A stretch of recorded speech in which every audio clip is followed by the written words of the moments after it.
Hey, welcome into MLSsoccer.com's Playoff Central along with Andrew Wiebe. I'm Katie Witham, and we are exhausted. You're tired, right? Yeah, I'm still catching my breath. What a game. That's exactly how you wanted this Sunday to start, right? Absolutely. I think you feeling okay? Everything going good? I'm leaning back like you are right now. Make sure. Take a load off. I know. Deep breath. Still have another game to go. Well, the New England Revolution 2-1 winners over the New York Red Bull in the first leg of the Eastern Conference Championship. Jermaine Jones was the man of the match on the television broadcast with the 85th minute goal. Yeah, it was a goal that was made in Revs heaven. That counterattack, Lee Win on the ball, finds a streaking player out wide in Teal Bunbury. And what presence of mind by Teal to draw in Luis Robles, draw in the defense. Jermaine Jones makes the run, and he makes the pass. That is a great goal from the Revs, and it's one that puts them in the driver's seat. 2 road goals, exactly what they would have hoped for from this game. And they did what we thought they'd do. They sat back, they conceded possession, and they waited for those opportunities to break. And Jermaine Jones, he took advantage of it. Lee Win said before this match, he completes us.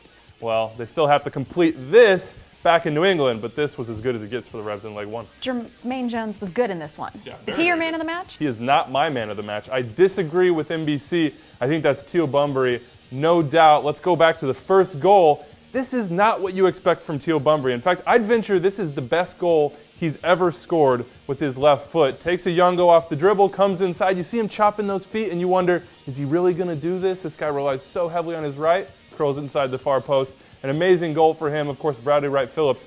Who else equalizes for the Red Bulls? A little bit of controversy there. Some people saying he was offside on this one. I tend to think he was on. Barely even. You've got to give the benefit of the doubt to the Red Bulls, to the attacking side on that one. But in the end, not enough. The missed opportunities for New York, those will haunt them a little bit. Well, and there were a lot of missed opportunities for both sides. I mean, this was an exciting game. It certainly was. And I think the chance that's really going to gnaw at Mike Petke is that one right before the end of the first half. Thierry Henry gets to the end line. We know he can create for Bradley Wright Phillips. Floats it across. It's pretty much a free header. Yes, it's a little bit tall for Wright Phillips, but he's got to time that jump better. He's got to put it on frame. Anything inside the back half of the goal has Shuttleworth standing flat-footed.